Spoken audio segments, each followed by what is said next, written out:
नमस्कार, स्वराज संवाद में आपका स्वागत है। मैं हूं अमित कुमार। आज हमारे मेहमान किसी परिचय के मोहताज नहीं हैं। जी हां, मध्य प्रदेश के पूर्व गृह मंत्री, बीजेपी के वरिष्ठ नेता और बीजेपी ज्वाइनिंग समिति के संयोजक डॉक्टर नरोत्तम मिश्रा हमारे साथ हैं। बहुत बहुत स्वागत है आपका। बहुत धन्यवाद। अभी आप तुरंत ही बीजेपी दफ्तर से चले आ रहे हैं। क्या कितने लोगों को आज ज्वाइन कराया आपने? 1 सैकड़ा के लगभग होंगे, जिसमें पूर्व विधायक भी थे, कांग्रेस के पदाधिकारी भी थे, कांग्रेस के सदस्य भी थे। सभी लोग शामिल थे। हरिवल्लभ शुक्ला जी थे, पूर्व विधायक। महेश गुलवानी जी थे, महामंत्री थे कांग्रेस के। इन समेत लगभग 1 सैकड़ा लोग।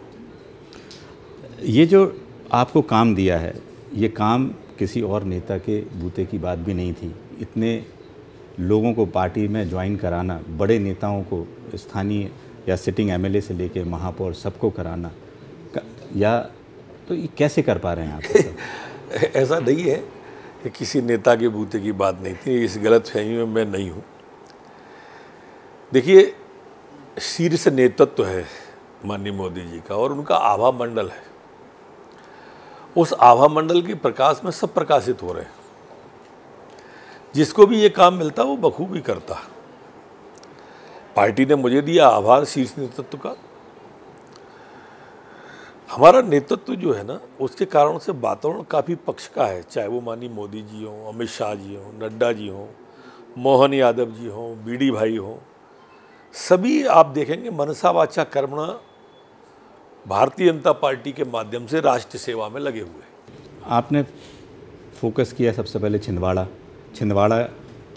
छिंदवाड़ा में आपने विधायक को, मेयर को, सबको वहाँ से लंबी एक कतार लगा दी वहाँ से। क्या पहले से फोकस करके छिंदवाड़ा को ही कमज़ोर करना था पहले, जो गढ़? ऐसा प्रदेश का कोई जिला नहीं है जहाँ से लोग नहीं आए हो। छिंदवाड़ा चूँकि नाथ साहब का, या आप लोग कांग्रेस का गढ़ कहते हैं, इसलिए लोगों का ध्यान ज़्यादा गया वहाँ पर। पूरे प्रदेश से लोग आए और छिंदवाड़ा की नींव बुनियाद तो हिल चुकी है। ये कहा जाए कि बीजेपी में एक नए युग की यह शुरुआत हो चुकी है। बीजेपी के जो वरिष्ठ नेता हैं, शिवराज सिंह चौहान हैं, भूपेंद्र सिंह हैं या गोपाल भार्गव हैं, वो एक हाशिए पे, लेकिन आपने अपनी एक जगह बना के रखी है। नए युग की कोई शुरुआत नहीं है। कांग्रेस मूलतः एक पुरानी और जर्जर इमारत हो गई है,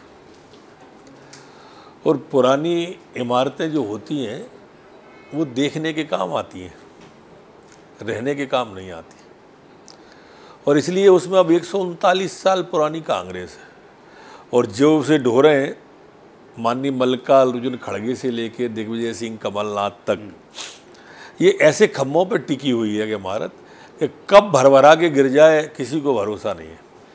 और मैं समझता हूँ कि ये चुनाव आखिरी है, इसलिए कोई उस इमारत में रहने, भगदड़ मची हुई है कांग्रेस में, भगदड़ के हालात हैं। कांग्रेस का सूर्य अब अस्ताचल की ओर है। ऐसा मैं नहीं कह रहा, आपको स्वयं को भी प्रतीत होता होगा। पिछले 10 साल में ये पार्टी नेता प्रतिपक्ष नहीं बना पाई, क्योंकि मुद्दों की राजनीति नहीं की इन्होंने कभी भी। आप देखेंगे तो समाज को बांटने के अलावा कांग्रेस ने कोई काम नहीं किया। आज भी उनकी राजनीति के आप पिछले राहुल गांधी जी के बयान देखो, हम जातिगत जनगणना कराएंगे, हिंदू और हिंदुत्व में अंतर है, टुकड़े टुकड़े गैंग वालों के पास सबसे पहले जाते हैं, सनातन पर जो लोग उंगली उठाते हैं, डेंगू बताते हैं, मलेरिया बताते हैं, उनसे गठबंधन है। तो ये जो कांग्रेस की बांटने की राजनीति है और दूसरों पर आरोप लगा देना, हमको सांप्रदायिक कह देना, खुद तुष्टीकरण की राजनीति करना, ये जनता अब समझने लगी है। ये सोशल मीडिया का ज़माना है। व्हाट्सएप, फेसबुक, इंस्टाग्राम, ट्विटर, अनेक माध्यमों से लोग कोई ना कोई माध्यम से सूचना प्राप्त कर लेता है। एक दौर होगा जब इंदिरा जी ने कहा होगा, कांग्रेस का हाथ गरीब के साथ, इंदिरा लाओ गरीबी हटाओ। लेकिन अब तो लोग देख रहे हैं ना काम कौन कर रहा है। और मोदी जी ने जो काम किया है, आज वैश्विक क्षितिज पर मोदी जी से ज़्यादा लोकप्रिय नेता आपको मिलेगा नहीं कोई। यदि आपने मोदी जी की बात की है, पार्टी से एक बड़ा चेहरा देखने में आया, जैसे आपने इंदिरा जी का भी नाम लिया था, उस समय वो स्थिति थी, और आज जो है बीजेपी में नरेंद्र मोदी की स्थिति है। कैसे इंदिरा जी से तुलना करोगे जिसने इमरजेंसी लगा दी हो देश पर? नहीं, पार्टी में एक ही नाम हुआ करता था, एक ही नाम है। हमारे आज वोट मैंने आपको एक आधा दर्जन की सीरीज गिराई थी, माननीय मोदी जी, माननीय अमित शाह जी, माननीय नड्डा जी, माननीय मोहन यादव जी, माननीय बीडी, अभी आधा दर्जन गिराए मैंने। आप एक ही दर्जन कह रहे हो, ये ऐसा नहीं है। भारतीय जनता पार्टी में माननीय मोदी जी भी कल दमोह में थे, मध्य प्रदेश में थे, बूथ की बात की उन्होंने। हमारी पार्टी के प्रदेश अध्यक्ष बीडी भाई बूथ की बात करते हैं, मोहन यादव जी बूथ की बात करते हैं, अमित शाह जी आए मध्य प्रदेश में सबसे पहले तो उन्होंने बूथ के कार्यकर्ताओं की बैठक ली। हम बूथ तक जा रहे हैं, ये अभी मंडल तक नहीं गए, फिर कहेंगे ईवीएम खराब है, ईवीएम को दोष देंगे ये कांग्रेस के लोग। जाते ही नहीं, निकलते ही नहीं है। कमलनाथ जी एक दिन नहीं गए मध्य प्रदेश में, दिग्विजय सिंह एक दिन नहीं जा रहे मध्य प्रदेश में, गए ही नहीं है किसी दूसरी सीट पे। मोदी की गारंटी है, मतलब जो अच्छा होगा सब मोदी के नाम पे ही रहेगा। पहली बार देखा है मोदी की गारंटी। मोदी जी इसको खुद कहते हैं कि गारंटी पूरे होने की गारंटी। नहीं, मोदी जी अकेला कहते हैं ना इस बात को, अकेली यही बात नहीं कहते हैं। पर पहले जो आए थे मोदी जी, उन्होंने कल अपने भाषण में कहा कि लोगों ने, जब मैं आया चुनाव लड़ने के लिए तो लोगों ने भरोसा किया, विश्वास किया, अब गारंटी है। बीजेपी क्या मध्य प्रदेश की बात करें तो उन नेताओं में से आप हैं, सबसे ज़्यादा शासन में आप रहे, गृह मंत्री रहे। निश्चित। अब नए मुख्यमंत्री, नया चेहरा, लगता है कि वैसे ही लगातार लंबे समय तक एक नई छाप छोड़ के नए चेहरे जाएंगे क्या? क्यों नहीं जाएंगे, निश्चित जाएंगे। किस तरह से कार्यशैली की पार्टी की विशेषता है, यही इसकी विशेषता है। ये कोई परिवारवादी पार्टी नहीं है ही नहीं। नेहरू जी हटे कांग्रेस अध्यक्ष से तो इंदिरा जी बन गई थी, इंदिरा जी जब हटी तो राजीव गांधी बन गए थे, राजीव जी जब हटे तो सोनिया जी बन गई, सोनिया हटे तो राहुल गांधी बन गए थे, राहुल गांधी हटेंगे तो प्रियंका जी बन जाएंगी, प्रियंका हटेंगे जब तक उनकी लंका तैयार हो रही है। वहाँ तैयार है, यहाँ नड्डा जी के बाद कौन आएगा आप बता दो?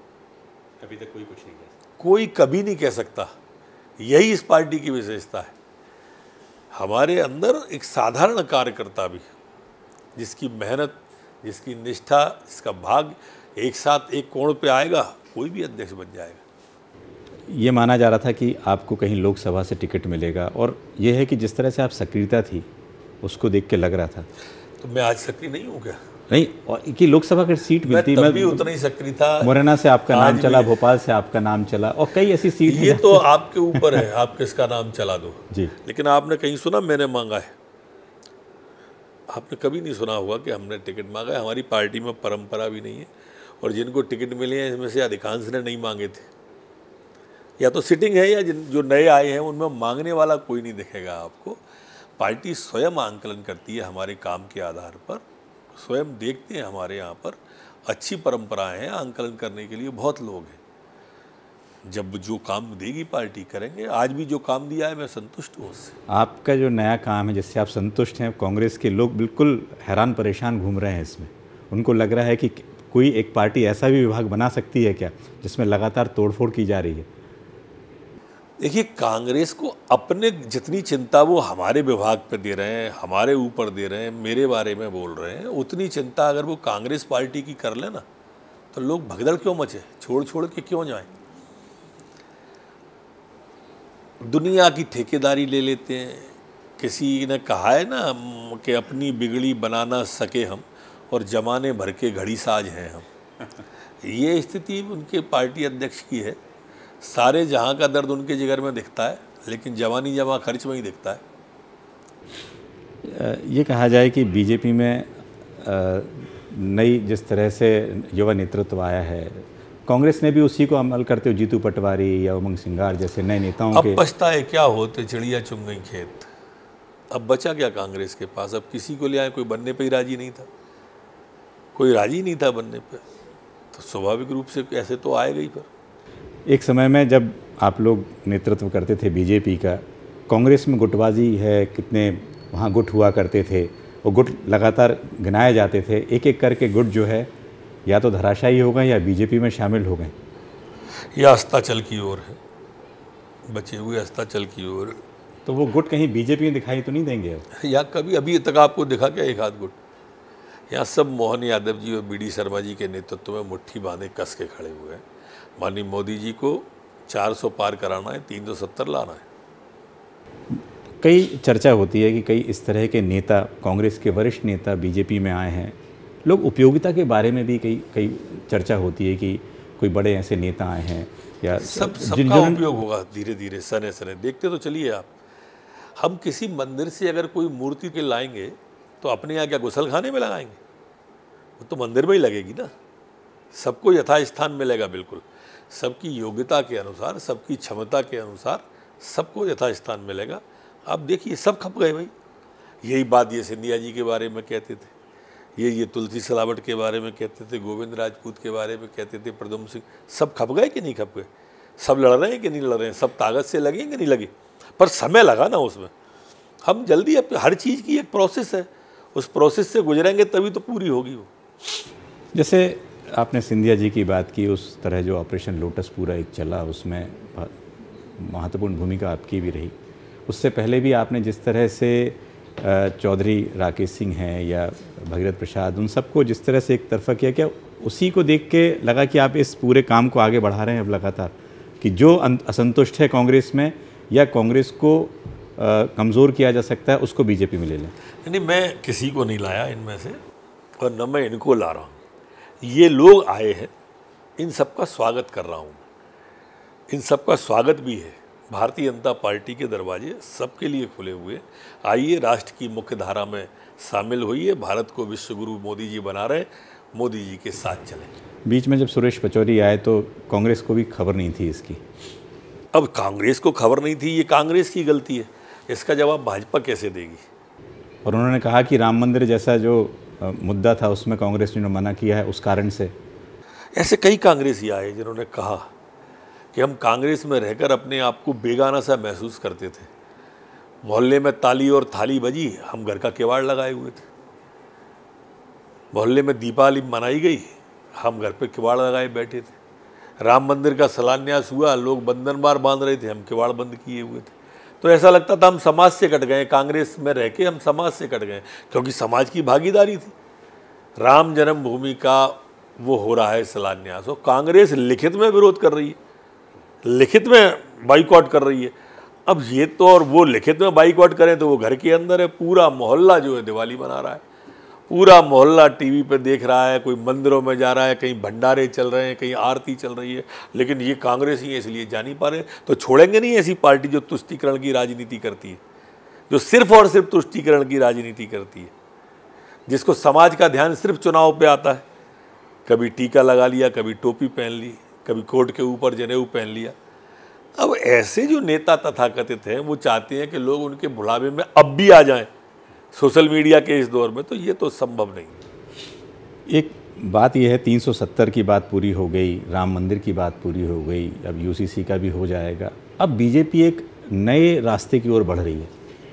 उस रास्ते में अब ऐसी कौन सी चुनौतियां या कौन से ऐसे चीज़ें जनता के लिए अब सामने आने वाली हैं? मोदी जी ने भी कहा है कि आप देखिए तीसरी बार में कुछ नया आपको मिलेगा। मैम, तीसरी बार नया नहीं, बोल दिया कि विश्व की तीसरी बड़ी ताकत भारत को आर्थिक बनाना, ये बोल दिया उन्होंने। और इस एक बात के अंदर, जैसे ही आप स्क्रीन को फैलाओगे विश्व की तीसरी आर्थिक बड़ी ताकत, तो इसमें आपको अनेक रोजगार दिखाई देंगे, इसमें भारत का विकास दिखाई देगा, आधुनिक भारत आपको दिखाई देगा। जैसे ही तीसरी आर्थिक शक्ति बनेगा विश्व की, तो भारत बदल जाएगा। बदल तो उन्होंने काफ़ी दिया, लेकिन उसके भारत आपको स्वयं आत्मनिर्भर भारत दिखेगा, आत्मविश्वास से भरा हुआ भारत दिखेगा। आपने कल्पना की थी कि वंदे भारत ट्रेन हम भारत में बनाएंगे और भारत की बनी हुई ट्रेन भारत में दौड़ाएंगे, तेजस हम भारत में बनाएंगे, वो भारत में बना के हम आसमान में उड़ाएंगे। ये वो भारत मोदी जी को जो विरासत में मिला था, ये कश्मीर के लाल चौक पे तिरंगा नहीं फहरा पाते थे, वो भारत मिला था हमको, मोदी जी को जो मिला था। आज कश्मीर की बात चली, चांद पे तिरंगा फहरा दिया मोदी जी ने। जल में, थल में, नभ में, तीनों जगह तिरंगे की धाक है। आपने सुना है कभी क्या कि जो कतर से 8 लोग फांसी की सजा के बाद वापस आ गए?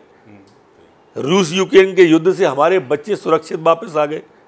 अभी जो नाव पकड़ ली थी हमारी ईरान इराक वाले में, वो उल्टा फोन करके कह रहा है। यही तो धाक होती है देश की, यही तो नेतृत्व होता है जो दिखाई देता है। पहली बार दुश्मन की आंखों में आंखें डाल के बात करने वाला नेतृत्व मिला है देश को, और वो है मोदी जी के रूप में। धर्म और आध्यात्म को लेकर आपकी काफ़ी, ये कहें कि आप शुरू से ही रहे हैं धर्म और आध्यात्म को लेकर। कई बार इस तरह की कोई फिल्में आई या कभी कोई चीज़ आए, आपने ज़रूर उसको, चाहे गृह मंत्री रहते हुए तो आपने लगातार उसका विरोध किया। क्या अब भी यदि कोई ऐसी चीज़ समाज में या फिल्मों में कहीं आती है तो उसका उसी तरह विरोध करेंगे या उसको उस अंजाम तक रोकने की कोशिश करेंगे? नहीं, निश्चित रूप से मैं विरोध करूंगा।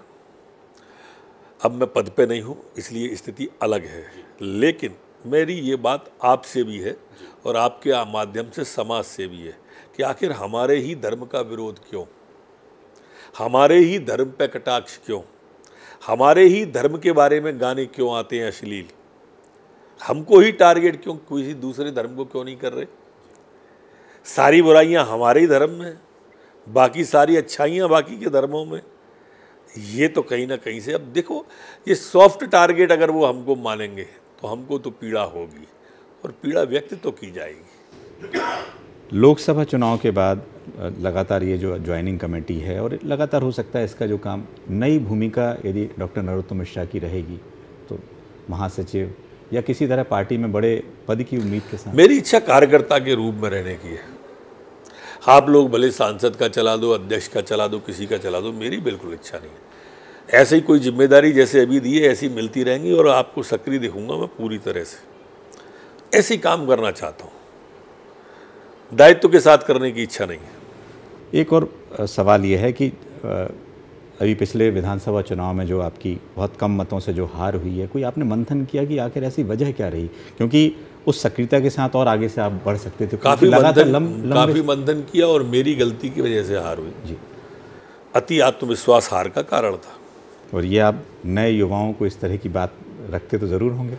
बिल्कुल रखते हैं, बिल्कुल रखते हैं उनको। हाँ, अति आत्मविश्वास में नहीं आना चाहिए। आत्मविश्वास अच्छी बात है, अति आत्मविश्वास घातक है।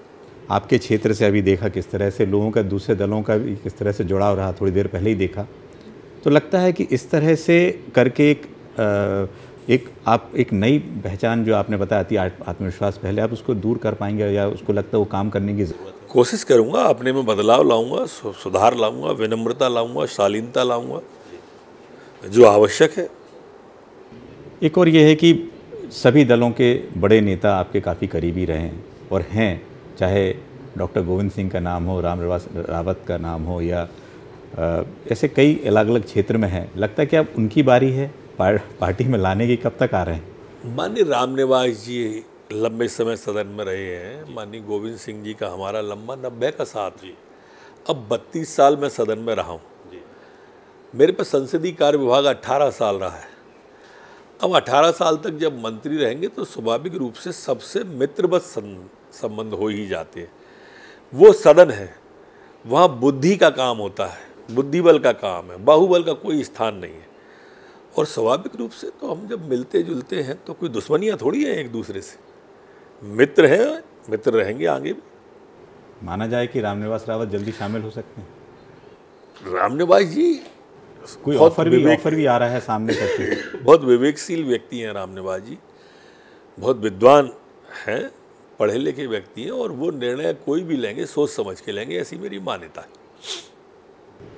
ये देखा जाए कि कांग्रेस से जो चाहे विधायक हों, सांसद हों, बड़े नेता हों, मेयर हों, लेकिन छिंदवाड़ा में भी जिस तरह से अब घटनाक्रम देखा, जो विक्रम हाके वाला देखा, उसको देख के लगा कि उसने कई बातें ऐसी कहीं कि जब कुछ किस तरह की घुटन हो रही थी, 15 दिन हो गए, कमलनाथ का साथ नहीं छोड़ना चाहते थे, कल उन्होंने वीडियो वायरल कर दिया, उस पर क्या टिप्पणी आपकी? ये उनकी दिक्कत थी, आने के पहले उनको सोचना था, ये विचार उनको करना था, ये विचार हमको थोड़ी करना था। हमको मालूम भी नहीं आपके रिश्ते कैसे, आप क्यों आए, ये भी उनने अपने उसमें उल्लेख किया है कि मैं छिंदवाड़ा का विकास देखना चाहता था, मैं छिंदवाड़ा में काम करना चाहता। ये उनने सोचा होगा, ये उनकी समस्या है।